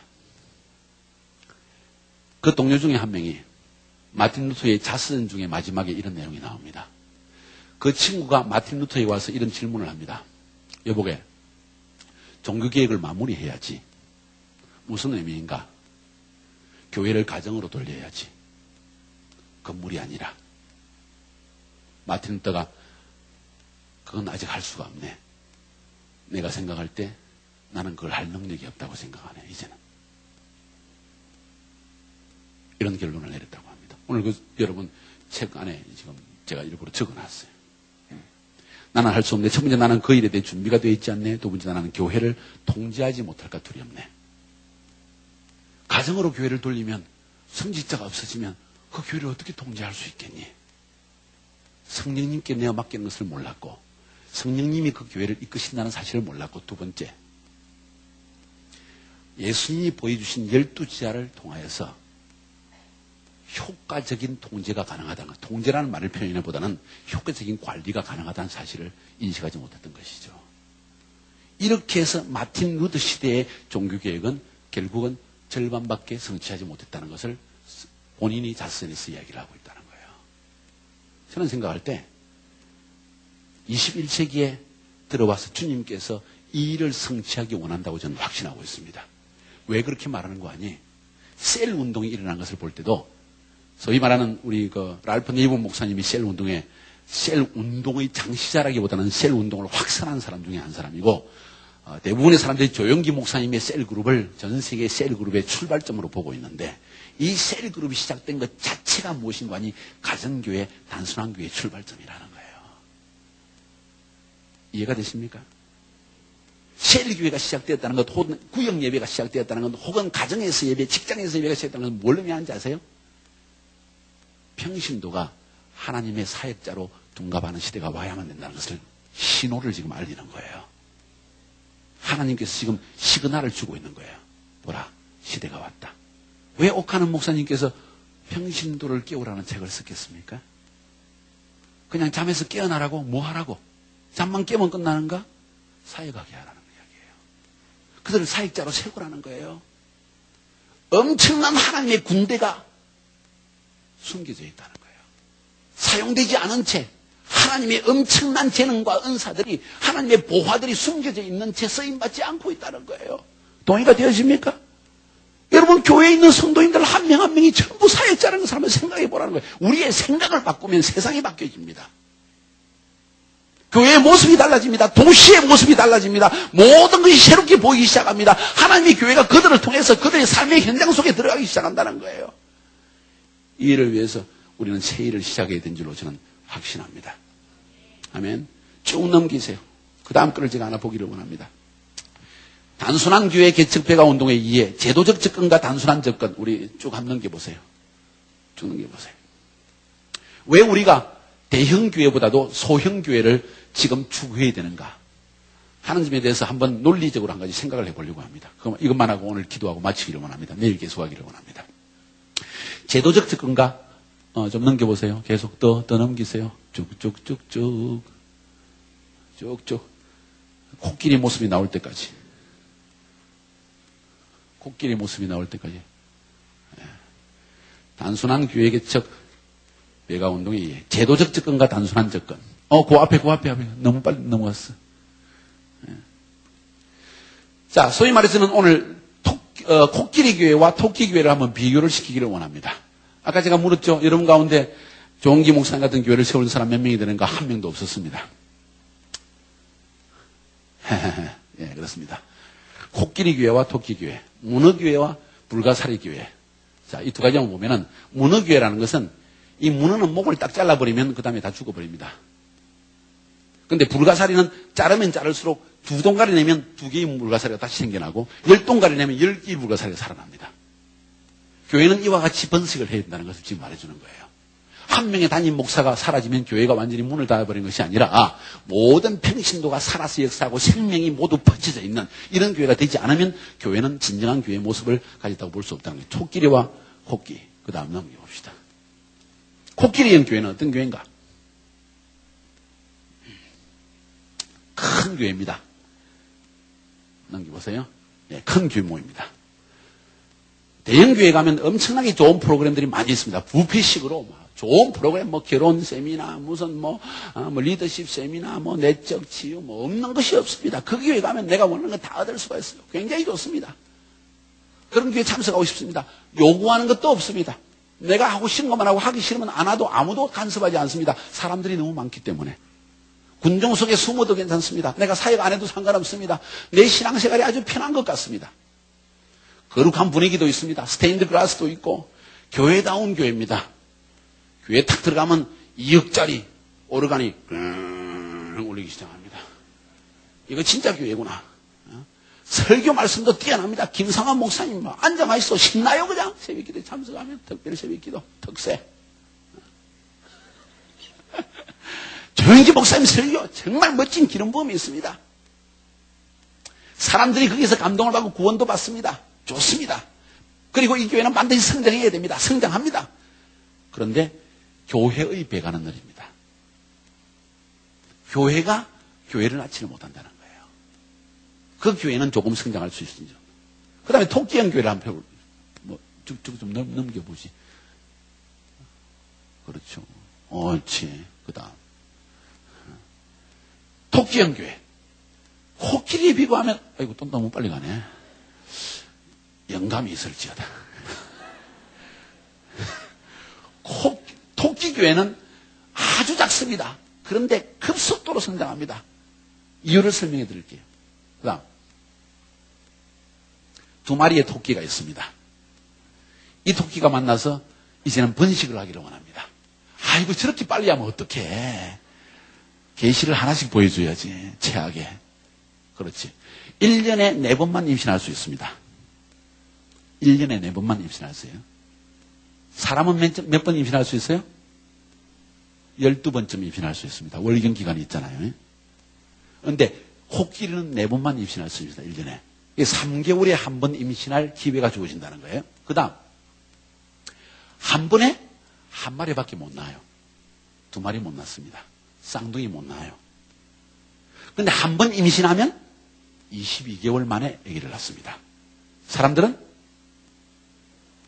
10개월? 9개월 조금 지나서, 그죠? 네. 가임 연령은 18살이 돼야만, 내려가서 보자.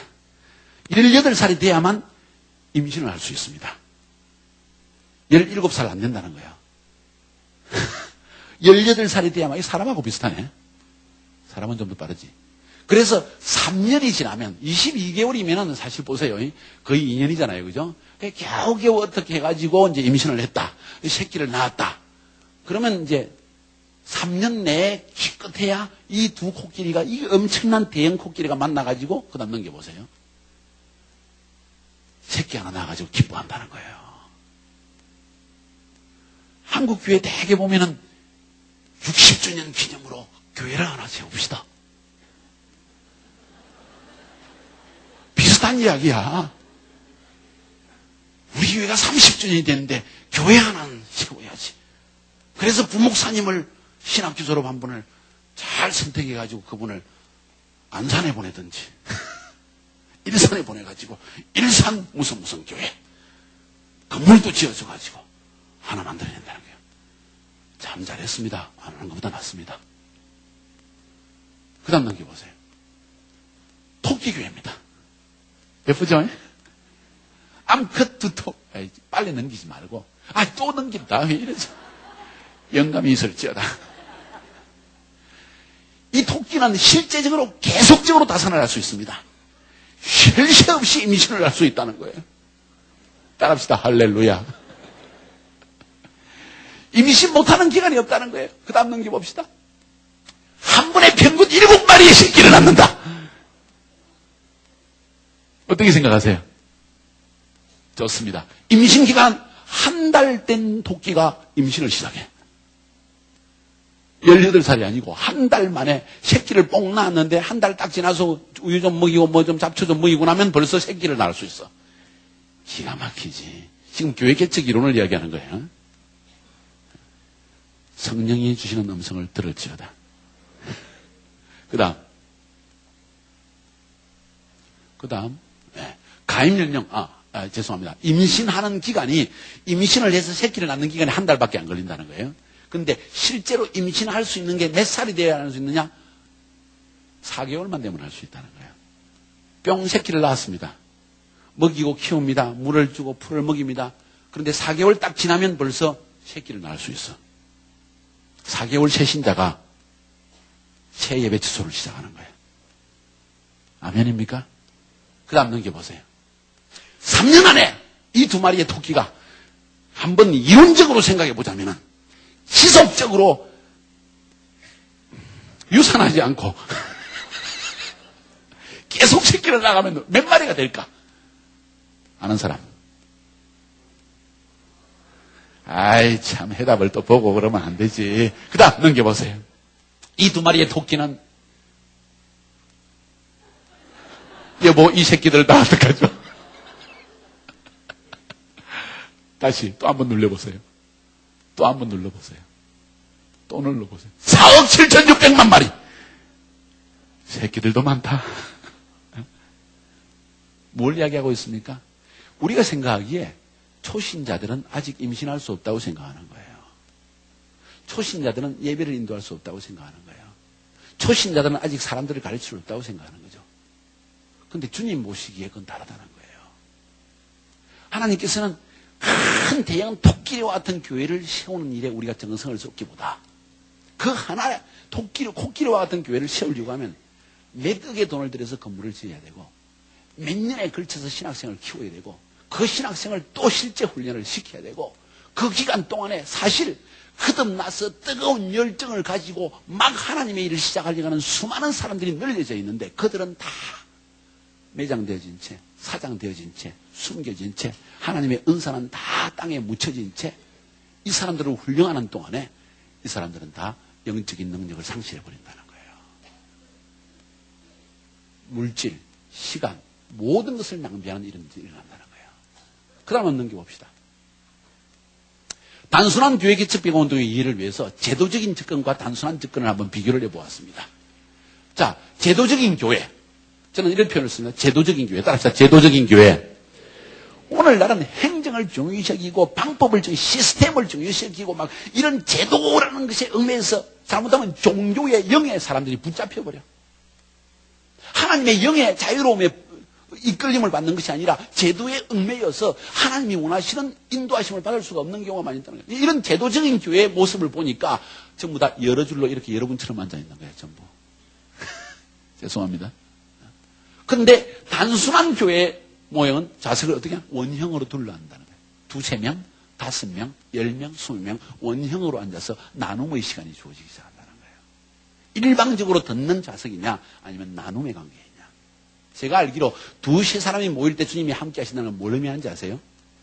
우리가 말씀을 나누고 각 사람에게 있는 이 말씀을 두 사람이 성경 나누기 시작할 때 성령님이 임재하셔서 깨달음을 주신다는 이야기도 됩니다. 일방적으로 한 명의 지도자가 모든 것을 알고 있는 것처럼 자기의 한계적인 살아온 삶의 배경, 자기의 문화 배경, 교육 배경, 신학 교육의 배경, 그 안에 있는 한 가지의 말씀을 쏟아넣기보다 하나님은 교회 안에 있는 모든 성도들이 그 공동체 안에 있는 사람들의 경험과 삶과 체험과 신앙 고백 속에서 자라난 모든 성경 말씀의 해석이 함께 번역되어져서 그 안에서 하나님의 임재를 체험하기를 원한다는 거예요. 두 번째, 제도적 접근에서는 환경이 서로 모릅니다. 대형 교회 가서 서로 아는 사람 많지 않아요. 겨우 자기가 전도해 왔고 옆집에 사는 사람, 자기가 알고 있는 사람 몇 사람 외에는 대형 교회에서는 어느 식당에서 밥 먹다 옆에 사람과 대화가 시작되었습니다. 아이고 예수 믿으세요? 기도하는 거 보니까 예 믿습니다. 어느 교회 나가세요? 어느 교회? 나도 그 교회 나가는데. 빅골 중앙교회는 안 그렇잖아요. 다 알잖아요. 차이라는 거예요. 서로 모른다. 그런데 이 소형 교회, 소규모 단순한 교회에서는 서로가 잘 안다는 거예요. 친밀하다는 거예요. 리더의 공급은 대형 교회 제도적인 접근을 하는 교회에서는 고학력 소지자 신학교를 졸업하고 또 나중에는 요새는 신문 강부에 목회자를 구하는데 전부 박사 학위 소지자. 차라리 40일 금식한 사람 이렇게 쓰면 좋겠어. 그건 조금 더 이해할 만해. 박사 학위 소지자라는 거예요. 근데 단순한 교회는 어떻게 해요? 추수한 지역에 있는 모든 사람 중에서 뽑아내는 거예요. 내가 단순한 교회를 열었고 두 사람이 모였으면 이 사람을 바로 다음 교회 개척자로 만들어. 이 사람도 교회 개척자로 만들어버리는 거예요. 모든 사람을 가용 영역으로 만들어낸다는 거예요. 이게 토끼교회라는 거예요. 그 다음 봅시다. 성장. 제도적 교회, 대형 교회에서는, 아니, 그거 넘기면 안 되죠. 지금 하고 있는데. 네. 성장은 단계별로 엄청난 프로그램, 전도 프로그램, 특별 부흥 집회 막 해가지고 1년에 10% 성장한대. 겨우 어쩌다가 성장해요. 그런데 단순한 교회는 모든 단계, 개척하는 지역마다 계속 플러스 성장이 나타나게 돼요. 배가적인 성장이 나타난다는 거예요. 결과는 제도적 교회에서는 청중들이 관심을 가지는 정도에 그치지만은 단순한 교회에서는 교회가 개척 지역마다 군대가 일어나는 거예요. 하나님의 지역 세상 속으로 들어가는 군대들이 막 일어나기 시작한다는 거예요. 자, 이것이 목표이기도 하고 이것이 현상이기도 하다는 거예요. 지금 전 세계라는 CPM 운동의 모습을 보면은. 사역자는 제도적인 교회에서는 안수받은 자만이 사역자를 할 수 있습니다. 그런데 단순한 접근에서는 단순한 교회에서는 성경적으로 볼 때 모든 평신도가 너희가 바로 왕같은 제사장이라는 거예요. 이 세상 가운데 여러분은 구원받기 위해서만 부름받은 것이 아니라 사역을 위해서 부름받았다는 거예요. 동의가 되십니까? 따라서 나는 사역자입니다. 다시 한번 나는 사역자입니다. 그리고 제도적인 교회에서는 뭔가 일을 하려고 할 때 물질적인 자원과 인적인 자원을 어디에서 외부에서 가져야 합니다. 특별 헌금을 해야 되고 무슨 일들을 해야 됩니다. 그런데 단순한 교회에서는 사역 현장에서 그 모임 자체에서 필요한 거 다 조달한다는 거예요. 돈도 많이 들지도 않아 또 사실은. 쓸 일도 별로 없어. 오히려 그 돈 헌금도 모아놓으면 할 일이 없기 때문에 전부 선교다 해. 제도적인 교회에서는 건축에 건축을 거듭하고 또 무슨 프로젝트를 하고 많은 일을 하는데 물질과 재원과 사람을 다 낭비해서 주님의 교회에 실제적인 이득을 주지 못하는 경우가 많이 있다는 거예요. 상위 리더십, 제도적인 접근에서는 목사나 교사가 교실에서 그들을 가르치는 일이 대부분의 사역의 중요한 주류이고 트레이닝의 주류입니다. 그래서 상위 리더십은 이런 사람들이 주이지만은 단순한 교회에서는 사도적 팀이 있다는 거예요.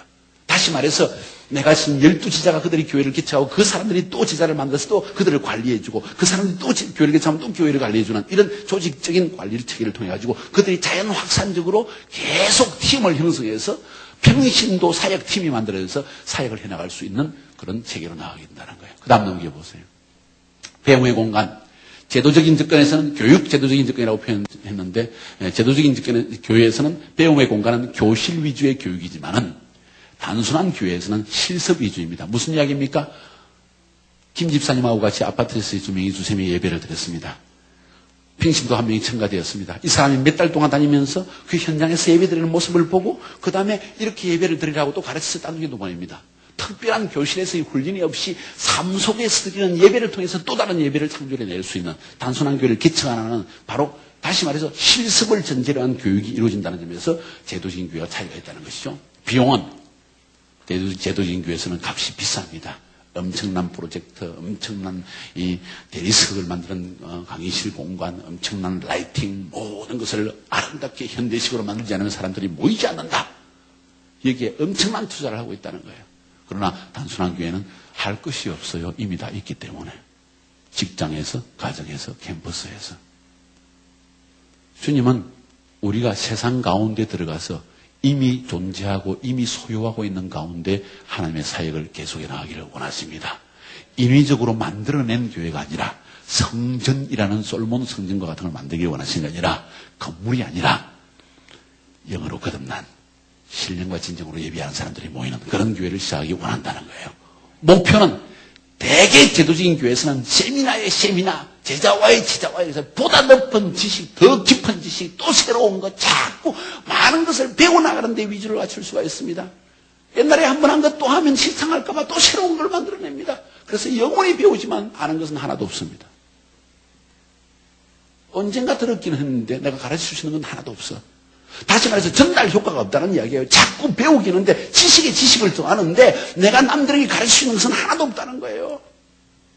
그런데 단순한 교회에서는 더 많은 지식이 아니라 더 깊은 교제, 주님과의 깊은 교제 관계, 스승과 제자의 깊은 교제 관계, 상호 간의 깊은 교제 관계, 주님 안에서 그 관계 안에서 일어나는 갈등을 말씀으로 해소하고 내 인격이 변화되어지고 이런 일에 초점을 맞추기 때문에 실제적인 삶의 변화를 가져오는 교회가 형성되기 시작한다는 거예요. 할렐루야. 제도적인 교회에서는 성공이 무엇에서 결정되느냐? 참석인은 몇 명이나 모였느냐인가? 얼마나 많은 성도가 모이는가? 이것이 그들에게 주 이슈예요. 매일 모이면 성도 몇 명 모여? 집사님 교회 몇 명이나 모이는데? 이것이 관심사예요. 뭔가 잘못됐다는 거예요, 지금. 그것이 아니라 단순한 교회에서는 얼마나 많은 사람을 파송해서 또 새로운 교회를 개척했습니까? 얼마나 많은 예배 처소가 마련되어졌습니까? 얼마나 많은 성도들이 하나님의 사역에 투여되어서 그들이 나서 가는 신자가 되어졌습니까? 얼마나 많은 직장에 새로운 교회를 개척했습니까? 이것이 중앙점이 되어진다는 거예요. 이것이 성경적 교회의 모습이란 거 아닐까요? 저는 그렇게 생각합니다. 교회의 자세는 제도적인 교회는 수동적으로 오십시오. 오면 모든 것을 준비해 놓겠습니다. 뭐든지 뷔페식 음식도 준비해 놨습니다. 다 오세요. 단순한 교회는 우리가 간다는 거예요.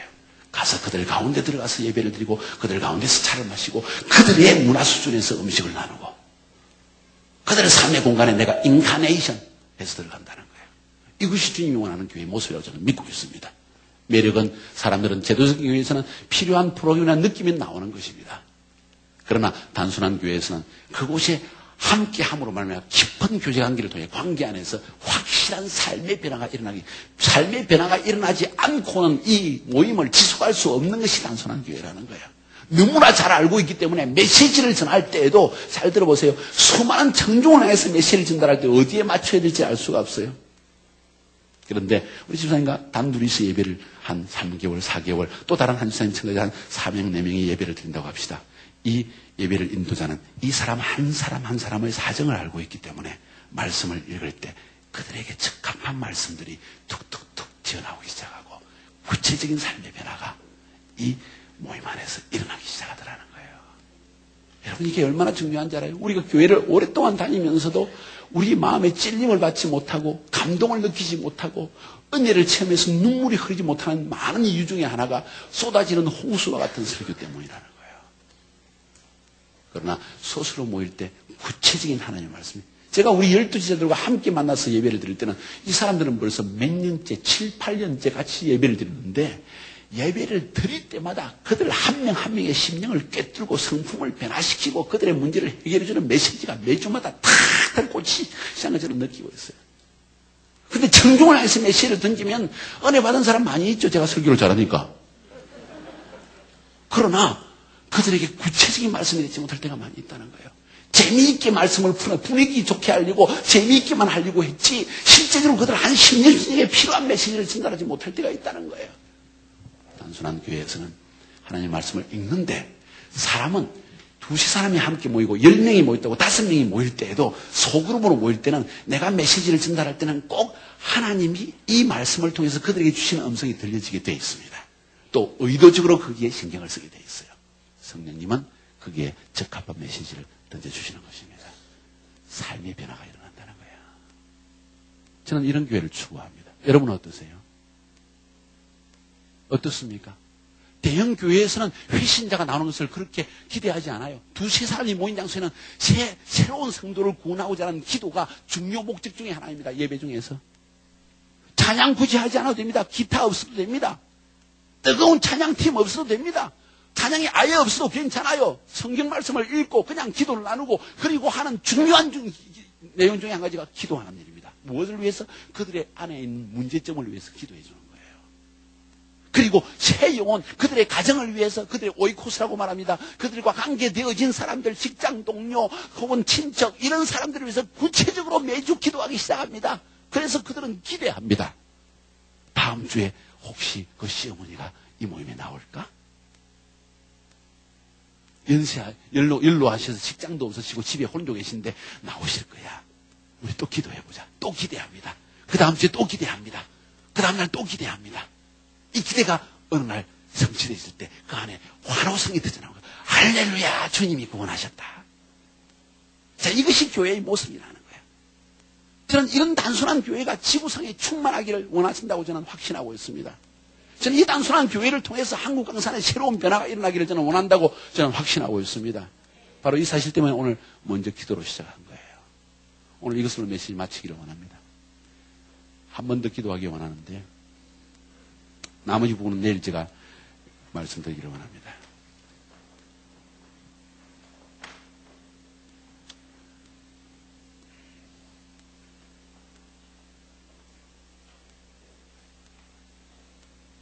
어제 오늘 메시지를 통해서 계속적으로 주님이 말씀하시는 것은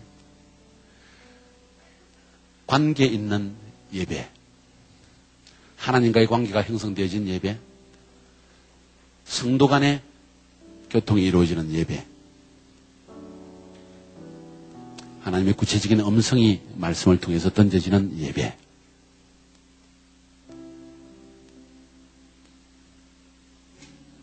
그 예배 모임에 참석한, 그 단수 참석한 한 심령이 또 다른 예배를 시작하는 일에 준비되어지는 단순한 교회. 그러면 사람들에게 오라고 하는 교회가 아니라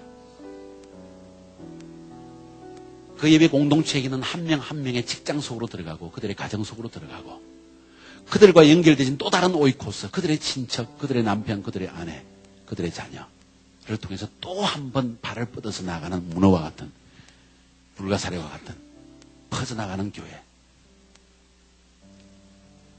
그렇게 해서 급속도로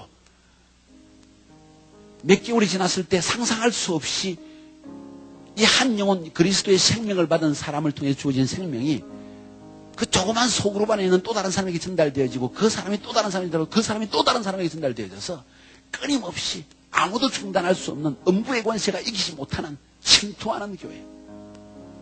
지역 공동체, 직장 공동체, 학교 공동체, 가족 공동체 속에 면밀히 스며들어가서 아무도 막을 수 없는, 그러면서도 그 적은 소그룹 모임 안에서 기도할 때 그 단순한 성도들의 기도를 들으시고 응답하시는 기적을 체험하는 교회.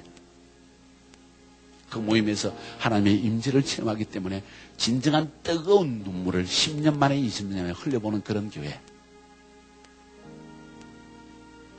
수많은 지식은 아닌데 성경을 갈수록 알아가는 교회.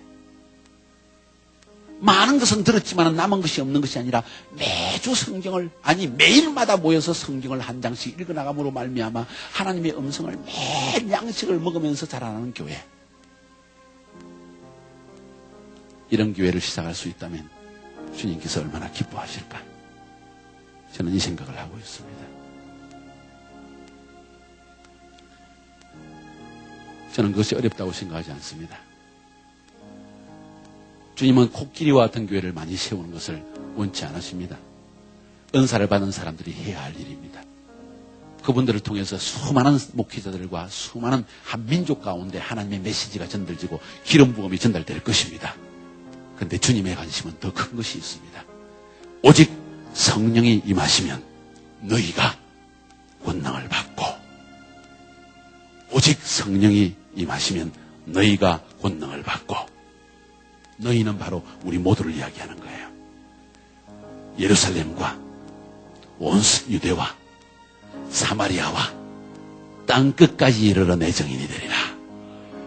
2시 사람이 모이는 예배 공동체를 시작하는, 성령님이 인도하시고 성령님이 내주하시는, 온 세상 가운데 하나님의 임재를 충만히 채우는 그런 교회가 여러분을 통해서, 나를 통해서, 여러분 한 명 한 명을 통해서, 여러분 성도 한 명 한 명을 통하여서 그들의 가정 속에, 직장 속에 침투하여 들어가기를 주님은 그렇게 간절히, 누룩처럼 번져나가기를 그렇게 간절히, 바닷가의 모래알처럼 하늘의 별처럼 수많은 제자가 일어나 단순한 교회를 통하여 예배하는 공동체가 세워지는 것을 주님은 원하고 있다는 것입니다. 다시 한번 기도합니다. 주님, 이 비전이 성취되는 것을 보기를 원합니다. 주님, 이 일을 위해서 나와 나의 교회를 사용해 주시옵소서. 주님, 내 가정을 사용해 주시옵소서.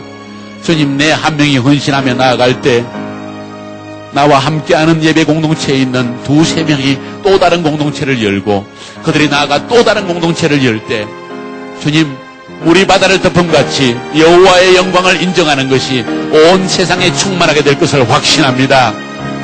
주님, 위대한 사람이 할 수 있는 일이 아니라 우리 모두가 할 수 있는 일이요, 우리 모두가 해야 할 일이요, 이 일을 위해 주님이 우리를 부르셨다고 확신합니다.